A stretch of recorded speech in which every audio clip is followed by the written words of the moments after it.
Opatrně dostane spadně. Ne. Pojďte všichni na půlnoční. Spodní hlasy tady.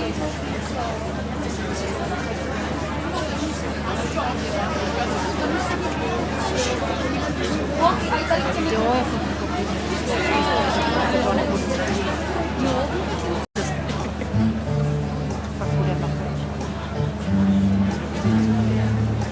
Jedu domů po trati, jedu přes kopce,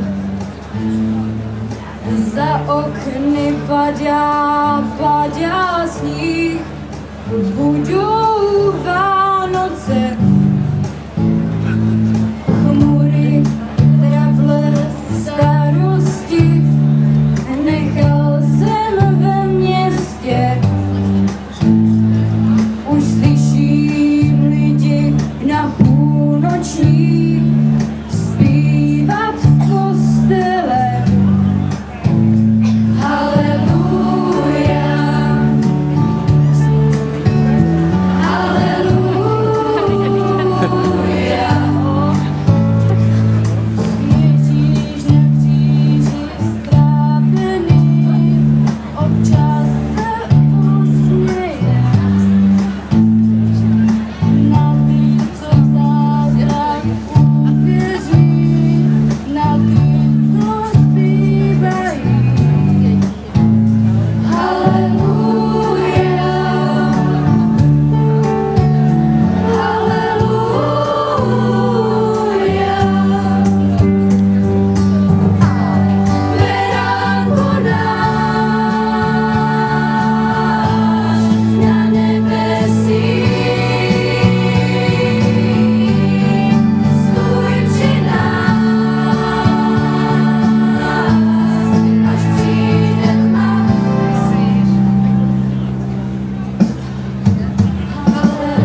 Roníček zvonění, stromečku vábení, budem si blíž, budem si blíž.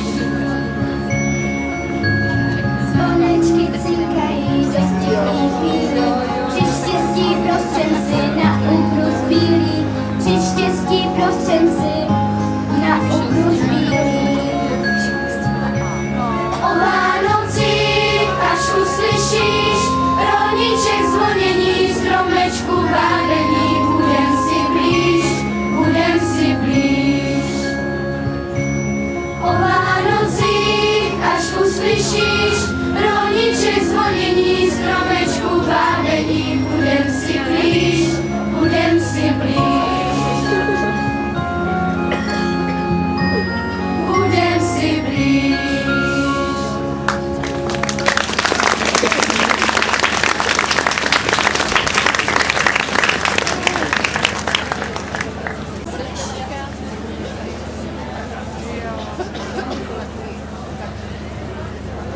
Je to poslední písnička, takže do ní dáme vše.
V ten den, kdy datum se změní, den, kdy každý druhý vzpomíná na svůj krok, co potkalo ho v životě i v snění.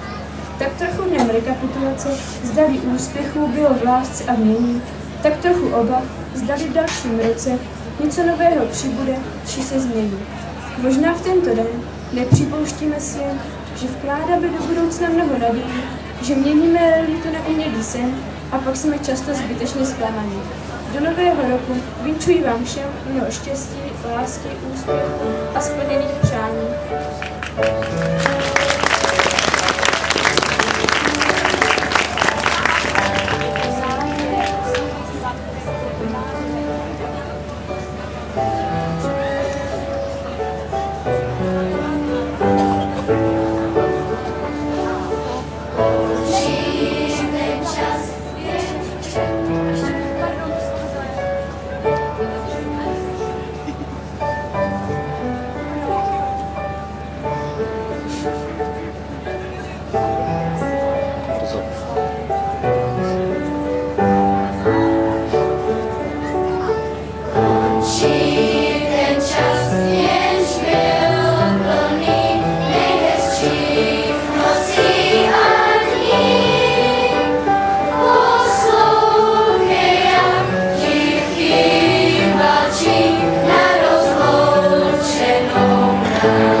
pěkný to bylo. A děkujeme.